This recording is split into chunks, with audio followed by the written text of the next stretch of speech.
ఓం శుక్లాంబరధరం విష్ణుం శశివర్ణం చతుర్భుజం ప్రసన్నవదనం ధ్యాయేత్ సర్వవిఘ్నోపశాంతయే. కార్తీక పురాణం 12వ అధ్యాయం. కార్తీక ద్వాదశి మహాత్మ్యం. కార్తీక మాసంలో శనిత్రయోదశి సోమవారం కంటే 100 ఎక్కువ ఫలితాన్ని ఇస్తుంది. ఆ శనిత్రయోదశి కంటే కార్తీక పౌర్ణమి 100 రెట్లు ఫలితాన్ని కలుగజేస్తుంది. దానికంటే కార్తీక ప్రతిపత్తు పాడ్యమి 100 రెట్లు అధిక ఫలప్రదం అవుతుంది. ఆ కార్తీక పాడ్యమి కంటే బహుళ ఏకాదశి కోటింతలు హెచ్చని పెద్దలు అంటూ ఉంటారు. దానికంటే కార్తీక ద్వాదశి విస్తారమైన ఫలితాన్ని ఇస్తుంది. అందుచేత బహుళ ఏకాదశి నాడు ఉపవాసం ఉండి గీతావాద్య పురాణ పఠనాదులతో జాగరణం చేసిన వారు అన్ని పాపాల నుండి విడుదల పొంది వైకుంఠంలో చిరకాలం ఉండగలరు. ఆ మరునాడు బ్రాహ్మణులతో పారణ గావించినట్లయితే అటువంటి వానికి సకల సంపదలు వృద్ధి పొందుతారు. చివరకు విష్ణు సాయుధ్యాన్ని పొందుతారు. గంగానదీ తీరంలో సూర్యగ్రహణం నాడు కోటి బ్రాహ్మణ సంతర్పణ వలన వచ్చే పుణ్యం కార్తీక ద్వాదశి పారాయణ వలన కలుగుతుంది. 1000 గ్రహణాలు, 10,000 వ్యతిపాతాలు, 1,00,000 అమావాస్యలు ద్వాదశి యొక్క 16వ వంతుకు సమానం కాలేవు. ఎక్కువ పుణ్యాన్నిచ్చే తిథులెన్నో ఉన్నాయి, కానీ విష్ణుప్రియమైన ద్వాదశి వాటన్నింటికంటే ఎన్నో రెట్ల అధిక ఫలితాన్ని ఇస్తుంది.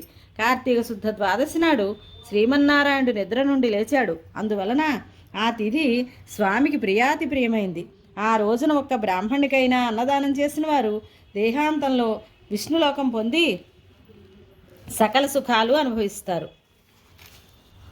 కార్తీక ద్వాదశి నాడు దధ్యన్నం దానం చేసినట్లయితే అన్ని ధర్మాల కంటే గొప్ప ధర్మం ఆచరించినట్లు అవుతుంది. కాబట్టి ఎక్కువ పుణ్యం లభిస్తుంది. స్త్రీ కానీ పురుషుడు కానీ కార్తీక ద్వాదశి నాడు పసిడి కొమ్ములు కలదియు, వెండి గిట్టలు కలదియు, పాలిచ్చేదియు అయిన ఆవును దూడతో సహితంగా పూజించి దానం చేసినట్లయితే ఆ గోవుకి ఎన్ని రోమాలుంటాయో అన్ని సంవత్సరాలు స్వర్గాధిపత్యం కలుగుతుంది.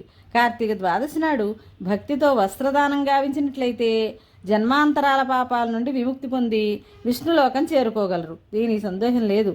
కార్తీక ద్వాదశి, పౌర్ణమి ప్రతిపత్తులలో కాంస్య పాత్రలో నెయ్యి పోసి దీపదానం చేసినట్లయితే కోటి జన్మల్లో సంపాదించుకున్న గొప్ప గొప్ప పాపాలన్నీ తొలగిపోతాయి. ఫలాలు, దక్షిణ, తాంబూలాలతో యజ్ఞోపవీతాన్ని ద్వాదశి నాడు దానం చేసినట్లయితే ప్రాప్తించే ఫలితాన్ని వివరిస్తాను విను. అటువంటి వాడు ఈ భూలోకంలోనూ తర్వాత స్వర్గలోకంలోనూ విస్తారంగా భోగాలు అనుభవించి అంతంలో వైకుంఠంలో విష్ణుమూర్తి వలె సంతోషపడగలడు. కార్తీక ద్వాదశి నాడు సాలగ్రామాన్ని బంగారు తులసితో పూజించి వేదాధ్యయన సంపన్నుడైన బ్రాహ్మణుడికి ఆ బంగారు తులసిని దానం చేయటం వలన 4 సముద్రాల పర్యంతం ఉన్నంత భూమిని దానం చేస్తే ఎంత ఫలితం కలుగుతుందో అంత ఫలితం సమకూరుతుంది. అందువలన సువర్ణ తులసి దానం శ్రేష్టమైందని పెద్దలు చెబుతూ ఉంటారు. ఈ విషయానికి సంబంధించినదియును సర్వ పాపహరమైనదియును అయినా ఒక ఇతిహాసం ఉంది, దాన్ని వివరిస్తాను విను. పవిత్రమైన గోదావరి నదీ తీరాన దురాచారవంతుడైన ఒక కోమటి ఉండేవాడు. ఆ వైశ్యుడు ఇతరులకు పెట్టడు సరికదా, తాను కూడా తినడు. వాడు తన జన్మలో ఏ ఒక్కరికైనా ఉపకారం చేసి ఎరగడు. ఎల్లప్పుడూ పరనింద చేస్తూ పరద్రవ్యాలను అపహరిస్తూ ఉండేవాడు. వాడొక బ్రాహ్మణుడికి అప్పు ఇచ్చి ఆ బ్రాహ్మణుడి దగ్గర నుండి ఎక్కువ సొమ్ము రాబట్టుకోవటం కొరకు గ్రామాంతరాలలోనున్న అతని కొరకు ఒకనాడు వచ్చాడు. ఆ బ్రాహ్మణుని తనకి ఇవ్వవలసిన సొమ్మును ఇవ్వమని అడిగాడు. బ్రాహ్మణుని దగ్గర ధనం లేకపోవటం వల్ల బాగుగా ఆలోచించి 1 నెల గడువు కోరుకున్నాడు. ఎవడైతే అప్పులో ఉంటాడో వాడు 1 కల్పం వరకు నరకం పొందడమే కాకుండా దేహాంతమున అతని కొడుకై పుట్టి వాడి రుణమంతా తీరుస్తాడు. కాబట్టి ఆ స్థితి కోరి నేను తెచ్చుకోలేనని కూడా చెప్పాడు. ఆ మాటలు విన్న వైశ్యుడు కోపంతో కండ్లెర్రజేసి, ఓరి మూఢుడా, నా సొమ్ము ఇప్పుడే ఇవ్వు. ఆ విధంగా ఇవ్వకపోయినట్లయితే నిన్నిప్పుడే కత్తితో పొడిచి చంపేస్తాను అన్నాడు. ఆ బ్రాహ్మణుడు జుట్టు పట్టుకొని లాగి కింద పడవేసి వేదాంతపారంగుడని కూడా ఆలోచించకుండా కాలితో తన్నాడు. అంతేకాకుండా సూర్యుడు గుర్రాల్ని మునికోనలతో కొట్టినట్లు తన చేతిలో ఉన్న ఖడ్గంతో ఆ బ్రాహ్మణుని కొట్టాడు. ఆయన వెంటనే చనిపోయాడు. బ్రహ్మహత్య చేసిన ఆ షావుకారు సిగ్గుపడి రాజభటుల వల్ల ఏం ప్రమాదం ముంచుకొని వస్తుందోనని త్వరగా ఇంటికి చేరుకొని ఏమీ ఎరుగని వాని వలె ఉండిపోయాడు.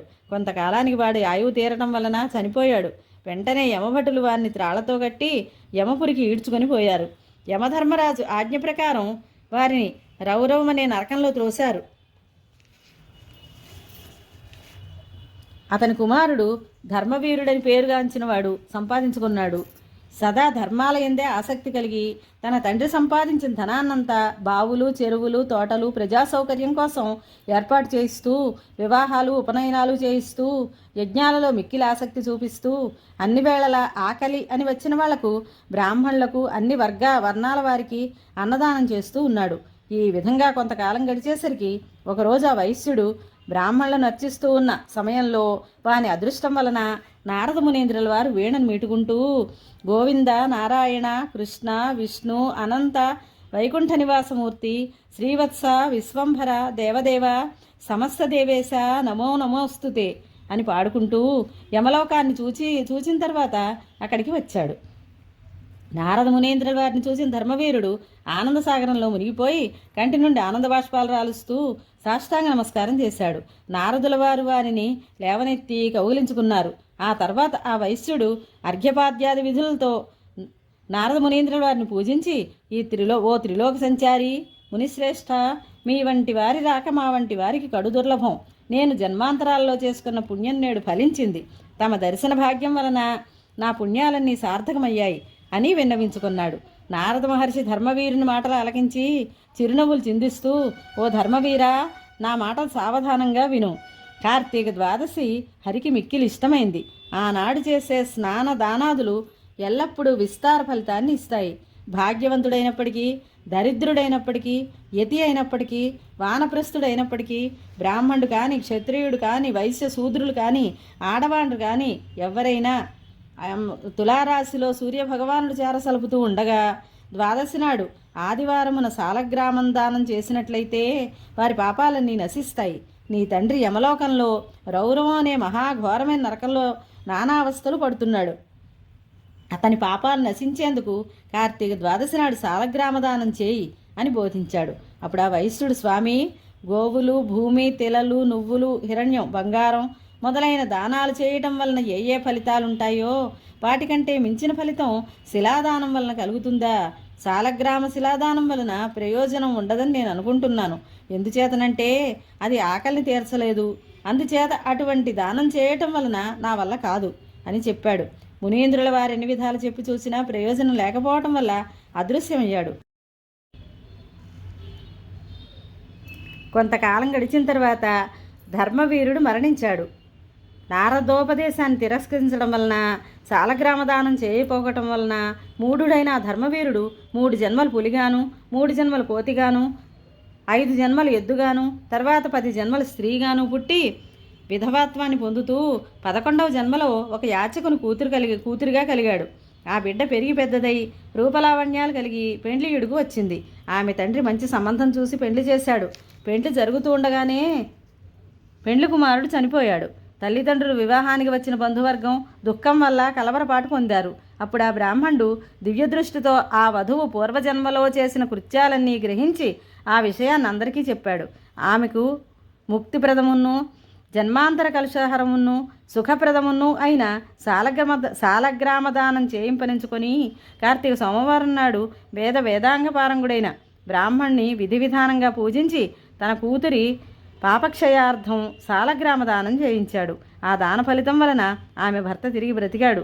కాలాంతరంలో ఆమె మరణించి ఆ తర్వాత స్వర్గానికి పోయి కొంతకాలం భోగాలు అనుభవించి మరల సుతవసుడైన ఒక విప్రుని కుమారునిగా జన్మించి జన్మాంతరంలో చేసుకున్న పుణ్యం వల్ల జ్ఞానాన్ని పొంది ప్రతి కార్తీక సోమవారం నాడును ద్వాదశి యందును సాలగ్రామదానం చేయటం వల్ల ముక్తి పొందాడు. రౌరవ నరకాన్ని అనుభవిస్తున్న అతని తండ్రికి కూడా విముక్తి కలిగింది. ఓ రాజేంద్ర, విష్ణు ప్రీత్యర్థం సాలగ్రామదానం చేయాలి. దానివలన 1,000,000 జన్మల్లో చేసిన పాపాలు కూడా పటాపంచలవుతాయి. సాలగ్రామదానానికి మించిన దానం ఇంకొకటి లేదు. ఇది నిస్సంశయ అని వశిష్ఠుల వారి జనక మహారాజును వివరించారు.